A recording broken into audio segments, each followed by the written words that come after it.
지금으로부터 2년 전의 일이다. 당시에 나는 40대 중반이었다. 회사에서도 안정적인 직급이었고 아이는 없었지만 아내와 즐겁게 생활하고 있었다.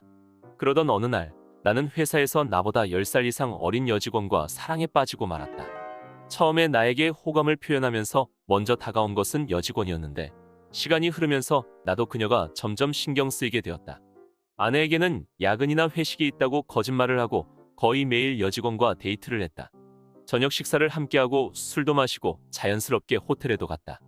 그녀와의 연애는 굉장히 즐거웠고 나는 어느샌가 그녀에게 푹 빠져버리고 말았는데 그녀와의 사랑은 마치 스릴 있는 게임처럼 매 순간이 짜릿해서 쉽게 헤어나올 수가 없었다. 그녀는 우리의 비밀스러운 관계를 항상 누군가에게 말하고 싶어 했는데 나는 그런 그녀를 자제시키느라 진땀을 흘리고는 했다. 나는 회사에서는 최대한 그녀와의 접촉을 피하고 있었다. 그러나 그녀는 다른 직원들이 가까이에 있음에도 불구하고 일부러 나에게 자신의 신체 특정 부위를 밀착시킨다거나 얼굴을 가까이 들이대고 귓속말을 하는 일도 자주 있었다. 나와 그녀의 불륜 관계를 다른 직원들에게 들키는 것은 아닐까 겁이 나기도 했는데 사실 그게 또 굉장히 스릴이 있었고 나 역시 그녀의 은밀한 스킨십을 즐기게 되었다. 집에서는 아내에게 충실하고 회사에서는 그녀와의 사랑놀이에 행복한 매일을 보내던 어느 날이었다. 그녀는 평소에 친하게 지내던 여직원과 카페에서 수다를 떨다가 결국 나와의 관계를 말해버리고 말았는데 회사 상사와의 금지된 사랑을 자랑하는 것처럼 이야기했고 나중에 나에게 미안하다면서 사과를 했다. 나는 불길한 예감이 들었고 지금까지 즐겁기만 했던 그녀와의 관계가 언제 터져도 이상하지 않을 위험한 폭탄이 되어버렸다고 생각을 했다. 수일 후에 나의 예상은 적중했고 인사팀에서 바로 호출이 왔다. 최근 회사 익명 게시판에 A 직원과의 사내 불륜을 고발한다는 글이 올라왔습니다. 이번 건에 대해서 하고 싶은 말이 있으십니까?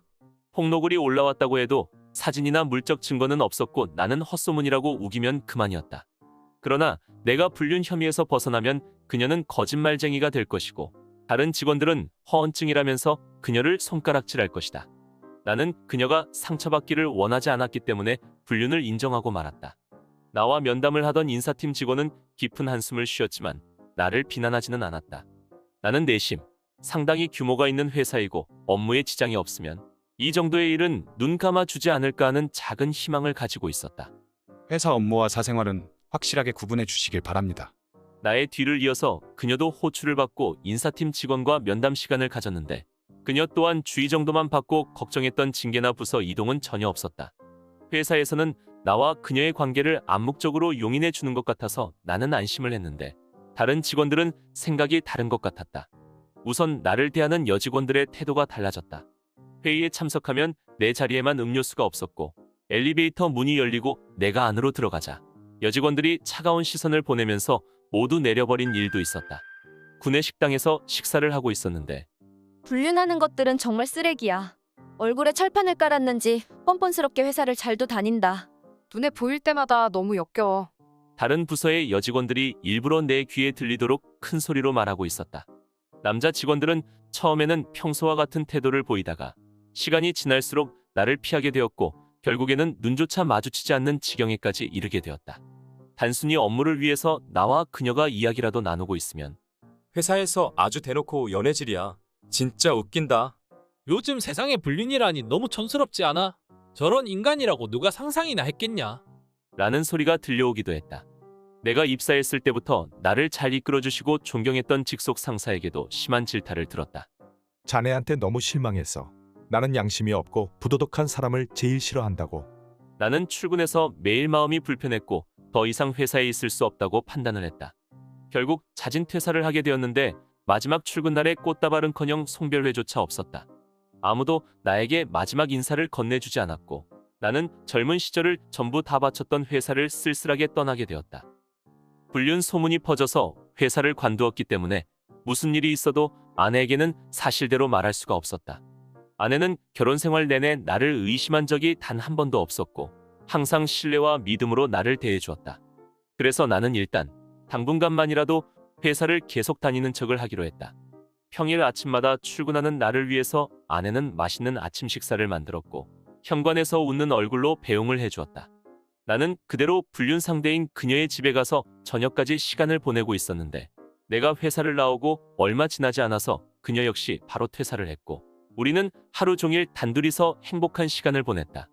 나는 근속연수가 길었던 만큼 상당한 금액의 퇴직금을 받았는데 그녀와 해외여행을 가거나 고급 레스토랑에서 데이트를 즐기면서 퇴직금을 흥청망청 사용하고 있었다. 물론 아내에게도 생활비는 문제없이 전달하고 있었고 아내를 배신한 사실에 대한 죄책감을 느끼기도 했지만 그녀와의 관계는 도무지 그만둘 수가 없었다. 수개월은 아무 문제 없이 평화롭게 흘러갔다. 그러나 옛말에 꼬리가 길면 언젠가는 잡힌다고 했던가. 평소처럼 회사에 가는 척을 하기 위해서 출근 준비를 하고 아침밥을 먹고 있는데 갑자기 아내가 심각한 표정으로 말을 했다. 당신 혹시 회사 그만둔 거야? 나는 순간 숨이 턱 막힐 것 같았는데 당황하는 모습을 보이면 절대로 안 될 것 같았고 침착한 태도를 유지하기 위해서 애를 썼다. 갑자기 그게 무슨 소리야? 아내는 내 이름이 적혀진 서류 봉투를 내밀었다. 한 달 전에 당신 회사에서 퇴직 관련해서 서류들을 보냈어. 아내는 평소처럼 온화한 말투로 이야기를 했는데 눈은 전혀 웃고 있지 않았다. 나는 아내와 오랜 세월을 함께하면서 아내의 그런 표정을 처음 봤는데 정말 너무나도 무서웠다. 퇴직 서류 내용을 보면 분명히 회사를 그만둔 것 같은데 당신은 아무런 내색도 없이 매일 출근을 하고 있었고 나한테 말 못하는 어려운 사정이라도 생긴 걸까? 나는 진심으로 당신을 걱정했어. 내가 당신을 도와주고 싶어도 일단 이유를 알아야 하니까 하루 나를 잡아서 출근하는 당신을 미행했어. 그런데 어떤 아파트에 들어가는 걸 보고 말았지 뭐야. 아내는 불길한 예감이 들었고 바로 흥신소에 의뢰를 해서 나를 조사했다고 한다. 흥신소는 빠르게 움직였고 아내에게 불륜 증거 자료들을 보냈다. 나와 여직원의 미래 사진 그리고 퇴직한 회사의 상사와 동료들로부터 녹취한 증언들을 보고 아내는 정신적인 충격이 상당했다고 한다. 회사를 그만둔 이유가 사내 불륜 때문이었다니? 아내는 씁쓸한 웃음을 지으면서 이야기를 했고 여전히 눈은 웃고 있지 않았다. 나는 최근 한 달 동안 아내가 전부 알아버린 것도 모른 채 열심히 출근하는 연기를 하고 있었다. 생각지도 못한 아내의 공격에 나는 정신이 나가버릴 것 같았고 아마 얼굴도 새파랗게 질려 있었을 것이다.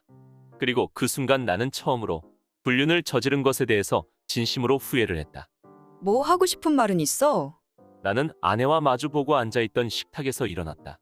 그리고 천천히 바닥으로 몸을 숙였고 그대로 바짝 엎드려서 아내에게 용서를 빌었다. 그러나 아내의 태도는 단호했다. 나는 지금 당장이라도 이혼을 하고 당신과 불륜녀에게 위자료를 받아야겠어. 아내와 살면서 처음 들어보는 무섭고 냉정한 말투에 나도 모르게 눈물이 흐르고 있었다. 아내 앞에 무릎을 꿇고 몇 번이나 잘못을 빌었지만 나는 아내에게 용서를 받을 수 없었다. 그 후에 나는 바로 집에서 쫓겨났고 아내가 선임한 변호사를 통해서 이혼은 성립했다. 나는 최고 금액의 위자료를 청구받았고 재산 분할은 아내가 6, 내가 4였다. 불륜 상대인 그녀에게도 3천만 원의 위자료가 청구되었는데 당연히 그녀의 몫까지 내가 책임을 졌고 나는 금전적으로 큰 타격을 입었다. 이혼이 성립되는 과정과 경제적인 어려움으로 몸과 마음이 만신창이가 되었지만 내 옆에는 그녀가 있었고 나는 다시 힘을 낼 수가 있었다. 나는 그녀와의 재혼을 꿈꾸게 되었다. 그래서 아내에게 줬던 것보다 훨씬 더 비싼 다이아 반지를 사서 그녀에게 프로포즈를 했고 그녀의 부모님에게도 인사를 가게 되었는데 생각보다 간단한 문제가 아니었다. 가족을 배신한 사람과는 결혼을 허락할 수 없습니다. 돌아가세요. 우리 딸에게 똑같은 짓을 하지 않는다는 보장이라도 있습니까? 내가 그녀의 부모님을 만나기 전에 그녀는 나와의 사내 불륜에 대해서 부모님께도 말한 적이 있다고 했다. 그녀의 부모님은 처음에는 농담이라고 생각하고 웃으면서 나에게 딸과의 불륜 사실에 대해서 물어봤는데 나는 거짓말하는 것도 이상하다고 생각되어서 사실대로 이야기했고 면전에서 욕을 먹게 된 것이었다. 나의 부모님도 재혼을 반대했다. 다시는 연락하지 말고 집에도 올 생각하지 마. 나는 또다시 너덜너덜한 상태가 되었는데 그녀는 여전히 내 옆에 있었고 나는 다시 기운을 내기로 했다. 나는 그녀의 부모님께는 반드시 결혼 허락을 받고 싶었고 재취업을 해서 성실한 모습을 보여야겠다고 생각을 했다. 그래서 나는 새로운 회사에서 최선을 다해서 일을 했다. 전 회사와 비교하면 급여도 훨씬 낮았고 출장이 상당히 자주 있었다. 그녀와 함께하는 시간이 줄어들었지만 그래도 그녀와의 행복한 미래를 위해서라고 생각하면서 열심히 회사를 다녔다. 그러나 3주간의 장기 출장을 마치고 돌아왔을 때 그녀는 살던 집을 정리하고 사라지고 없었다. 그녀는 나의 전화와 메시지도 전부 무시하고 연락이 되지 않았는데 나는 그녀를 외롭게 했다는 죄책감으로 마음이 괴로웠다. 나는 어쩔 수 없이 욕먹을 것을 알면서도 그녀의 부모님 집으로 찾아갔는데 그녀는 없었고 경찰을 부르겠다고 난리가 나서 나는 도망치듯이 돌아와야만 했다. 그 후에도 몇 번이나 그녀에게 연락을 시도했지만 연결이 되지 않았고 나는 금방이라도 무너져버릴 것만 같았다. 나는 급하게 방을 구하고 혼자 외롭고 고독한 시간들을 보내고 있었는데 우연히 전 회사 근처에서 그녀의 모습을 목격하게 되었다. 그녀는 나보다 나이가 더 많아 보이는 남자와 팔짱을 끼고 걸어가고 있었는데 자세히 보니 그 남자는 전 회사에서 나를 심하게 질책하던 직속 상사였고 아내와 딸이 있는 유부남이었다. 두 사람은 다정한 연인처럼 스킨십을 나누고 있었는데 나는 너무 황당해서 웃음이 나오고 말았다. 내가 돈도 많이 못 벌고 잦은 출장으로 함께 시간을 보내지도 못하게 되자 그녀는 나를 재빨리 정리하고 더 안정된 남자에게 바로 갈아탄 것이다. 나는 두 사람을 보면서 모든 게 허무하게 느껴졌다. 불륜은 정말 절대로 해서는 안 되는 일이었다. 나는 허탈해진 마음으로 전 아내가 보고 싶어졌고 몰래 잠깐 보러 갔는데 전 아내는 멋지게 일을 하고 있었다. 게다가 이혼한 후에 더 아름다워졌고 전체적으로 여유로움과 품위가 느껴졌다.